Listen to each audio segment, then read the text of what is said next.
जैसा कि आप सभी जानते हैं, सच की हमेशा जीत होती है और हमारी एक छोटी सी प्रयास आप तक बड़ी खबर पहुंचाती है। तो स्वागत करते हैं आप सभी का STS न्यूज़ चैनल पर। आगे बढ़ने से पहले आप इस वीडियो को लाइक और चैनल को सब्सक्राइब जरूर कर ले और साथ में बेल आइकन भी प्रेस कर ले। चलिए बढ़ते हैं खबरों की।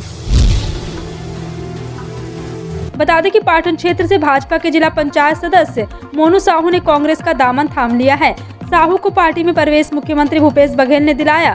भाजपा के जिला अध्यक्ष जितेंद्र वर्मा ने मोनू का इस्तीफा स्वीकार कर लिया है। जानकारी के मुताबिक मोनू भारतीय जनता युवा मोर्चा के प्रदेश कार्यकारिणी सदस्य भी है। मोनू को पाटन क्षेत्र में बड़े जनाधार वाला नेता के रूप में जाना जाता है।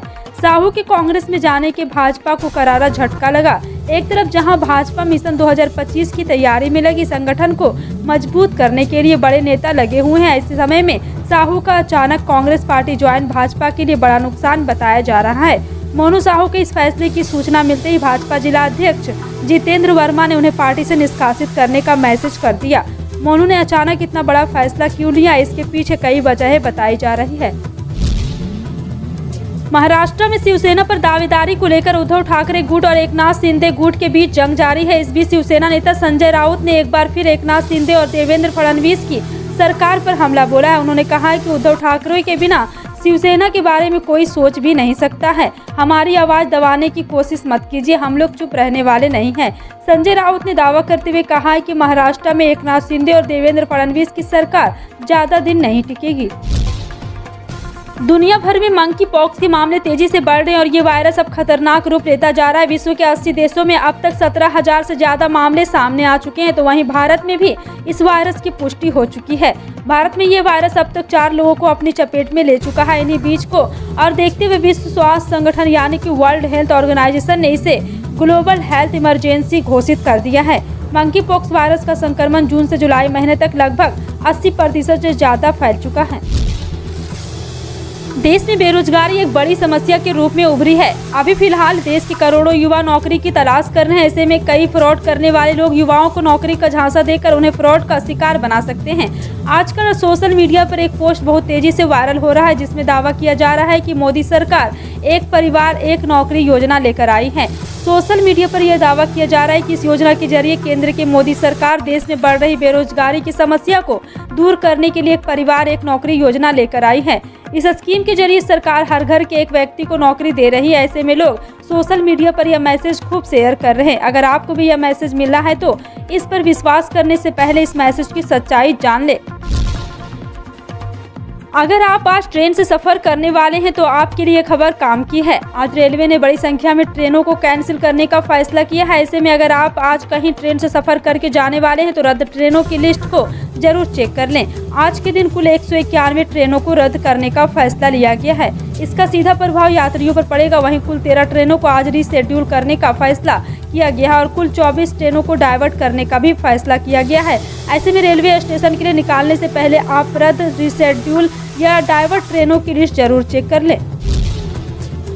देश के 75वें स्वतंत्रता दिवस समारोह से 2 सप्ताह 7 दिन पहले और 15 अगस्त के बाद इतने ही दिनों तक तेलंगाना सरकार ने राज्य भर में 1.20 करोड़ राष्ट्रीय ध्वज फहराने के लिए स्वतंत्र भारत वर्षोत्सव द्विसप्तम मनाने का फैसला किया है। एक आधिकारिक विज्ञप्ति में शनिवार रात कहा गया है कि मुख्यमंत्री के चंद्रशेखर राव ने संबंधित अधिकारियों को देशभक्ति पर जोर देने वाले कार्यक्रम का आयोजन करने और नई पीढ़ियों को स्वतंत्रता सेनानी, उनके बलिदान और देश में राष्ट्रीय स्वतंत्रता संग्राम के परिणाम के बारे में जागरूक करने का निर्देश दिया है।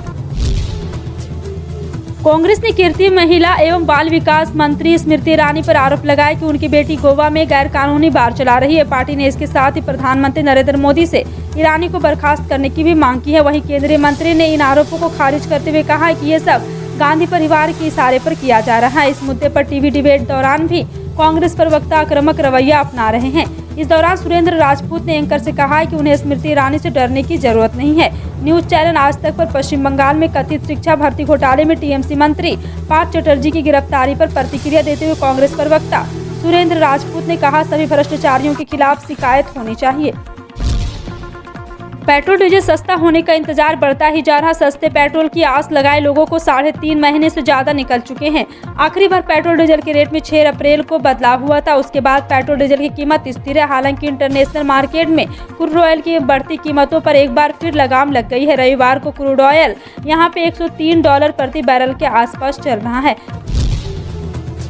सांप्रदायिक नफरत फैलाने के आरोप में हुई एफआईआर का सामना कर रहे मोहम्मद जुबैर को सुप्रीम कोर्ट से बड़ी राहत मिली है। कोर्ट ने जुबैर को यूपी में दर्ज सभी एफआईआर में अंतरिम जमानत दे दी है। कोर्ट ने यूपी के सभी केस दिल्ली पुलिस को स्पेशल सेल से ट्रांसफर कर दिए। जस्टिस DY चंद्रचूड़, सूर्यकांत और SS बोपन्ना की बेंच ने यह भी कहा है कि जुबैर के पिछले ट्वीट्स को लेकर दर्ज किसी नई एफआईआर में उनकी गिरफ्तारी नहीं होगी। मध्य प्रदेश के नगर निगमों की तस्वीर अब साफ हो चुकी है। 2 चरणों में हुए नगरीय निकाय चुनाव में बीजेपी ने प्रदेश की 16 में से 9 सीटों पर कब्जा जमाया। वहीं कांग्रेस के हिस्से में 5 सीटें आई। 1 सीट पर निर्दलीय और 1 सीट पर प्रदेश में पहली बार निगम चुनाव लड़ रही आम आदमी पार्टी ने कब्जा जमाया है। पहले चरण की मतगणना 17 जुलाई को हुई थी। इसमें 11 नगर निगमों के वोट गिने गए थे। इनमें बीजेपी ने 7, कांग्रेस ने 3 और आप ने 1 सीट जीती थी और कांग्रेस ने 2 और 1 सीट निर्दलीय ने जीत दर्ज कर सेमीफाइनल माना जा रहा है। देश में महंगाई तेजी से बढ़ती जा रही। इस बीच केंद्र सरकार ने GST के दरों में इजाफा कर दिया है। सरकार की ओर से लिए गए फैसले के बाद में कई प्रोडक्ट के रेट में बढ़ोतरी हो गई है। अगर आप भी अमूल के फ्लेवर्ड दूध, दही या फिर किसी अन्य प्रोडक्ट का इस्तेमाल करते हैं तो अब आपको इसके लिए रुपये खर्च करने होंगे। जी हां, आपको बता दें कि एक बार फिर से अमूल ने कई प्रोडक्ट के दाम बढ़ा दिए हैं। आपको बता दें कि केंद्र सरकार की ओर से बढ़ाई गई GST के बाद कंपनी ने अपने प्रोडक्ट के रेट को रिवाइज कर दिया है। कंपनी ने बताया कि नए रेट 19 जुलाई 2022 से लागू हो गए हैं। सरकार की ओर से पैक्ड प्रोडक्ट पर लगाई गई 5% की GST के बाद ही कीमतों में इजाफा हुआ है। अमूल कंपनी ने दूध, दही, छाछ और फ्लेवर्ड मिल्क समेत कई प्रोडक्ट के रेट में इजाफा कर दिया है। दिल्ली NCR में बुधवार दोपहर बाद मौसम सुहाना हो गया। गर्मी से झुलस रही दिल्ली NCR को झमाझम बारिश से राहत मिली और तापमान में गिरावट दर्ज की गई। बीते कुछ दिनों से इलाके में गर्मी के चलते लोगों को काफी दिक्कतों का सामना करना पड़ रहा है। अनुमान है कि बुधवार को हुई बारिश के बाद राष्ट्रीय राजधानी क्षेत्र में मानसून एक्टिव हो जाएगा। बारिश के बाद दिल्ली NCR के कुछ इलाकों में जहां जल जमाव हुई समस्या, तो वहीं ट्रैफिक की रफ्तार धीमी हो गई है। तेलंगाना के मुख्यमंत्री के चंद्रशेखर राव के विरुद्ध कथित तौर पर आपत्तिजनक बयान के देने के लिए निजामाबाद धर्मपुरी से भारतीय जनता पार्टी के सांसद अरविंद के विरुद्ध एक मामला दर्ज किया गया है। पुलिस ने बुधवार को ये जानकारी दी। पुलिस की ओर से जारी एक विज्ञप्ति के अनुसार एक वकील की शिकायत के आधार पर सरूर नगर पुलिस थाने में मामला दर्ज किया गया। वकील का आरोप है कि लोकसभा सदस्य ने 13 जुलाई को भाजपा कार्यकर्ताओं के साथ की गई एक प्रेस वार्ता में मुख्यमंत्री के विरुद्ध आपत्तिजनक भाषा और अपशब्दों का प्रयोग किया। शिकायत में कहा गया कि प्रेस वार्ता के दौरान अरविंद ने सरकार की छवि खराब करने के इरादे से तेलंगाना के मुख्यमंत्री के विरुद्ध अपशब्दों का प्रयोग किया। शेयर बाजार के दिग्गज निवेश राकेश झुनझुनवाला के फेवरेट स्टॉक की बात होती है तो उसमें टाटा ग्रुप के टाइटन का भी जिक्र जरूर होता है। इस साल टाइटन का स्टॉक अपने निवेशकों को तगड़ा रिटर्न दे चुका है। हालांकि कई बार शेयर में बिकवाली का भी माहौल रहा, लेकिन अब एक बार फिर स्टॉक रिकवरी के ट्रैक पर दौड़ रहा है। यही वजह है कि घरेलू ब्रोकरेज और शोध फर्म ICICI सिक्योरिटीज टाइटन के स्टॉक को लेकर काफी आश्वस्त नजर आ रहा है। ब्रोकरेज को उम्मीद है कि टाइटन बेहतर प्रदर्शन करेगी, क्योंकि इसमें पिछले 3 महीने की गिरावट के बाद अब रिकवरी आ रही है। महाराष्ट्र में अब OBC कोटे के साथ स्थानीय निकाय चुनाव हो सकते हैं। इसके लिए सुप्रीम कोर्ट ने अपनी मंजूरी दे दी है और मुख्यमंत्री देवेंद्र फडणवीस ने बुधवार को यह बात कही है। भाजपा नेता ने संवाददाताओं से कहा है कि हालांकि प्रदेश सरकार ने राज्य चुनाव आयोग से स्थानीय निकाय के लिए तत्काल चुनाव नहीं कराने का अनुरोध किया है, क्योंकि महाराष्ट्र के कई हिस्से भारी बारिश और बाढ़ से प्रभावित है। इससे पहले सुप्रीम कोर्ट ने महाराष्ट्र के स्थानीय चुनाव में अन्य पिछड़ा वर्ग यानी कि OBC के लिए उनकी आबादी के बारे में अन्य बहुजन आंकड़ों की कमी के चलते अलग कोटा रखा था। पिछले महीने मुख्यमंत्री पद के लिए अपनी पार्टी द्वारा शिवसेना का बागी नेता एकनाथ शिंदे का समर्थन करने के बाद वह उप मुख्यमंत्री बन गए हैं। रोजमर्रा की जरूरत के सामान जैसे पैक्ड दूध, दही, आटा, चावल आदि पर GST लगाने के बाद से विपक्ष सरकार भी हमलावर है। विपक्ष ने सरकार पर बढ़ती महंगाई और GST पर चर्चा से भागने का आरोप लगा है, जिस पर बुधवार को केंद्रीय मंत्री पीयूष गोयल ने कहा है कि सरकार महंगाई और GST पर बहस से नहीं भाग रही। उन्होंने कहा कि वित्त मंत्री निर्मला सीतारमण कोरोना से ठीक होने के बाद इस मुद्दे पर संसद में चर्चा हो सकती है। इस दौरान उन्होंने कांग्रेस पर सदन की कार्यवाही बाधित होने का आरोप भी लगाया है। राज्यसभा में सदन के नेता गोयल ने संसद के बाहर कहा है कि लोकतंत्र के प्रति कांग्रेस का रवैया विनाशकारी है। उन्होंने आगे कहा है कि जयराम रमेश के ट्वीट से यह उजागर हो गया है कि कांग्रेस सदन को बाधित करना चाहती है।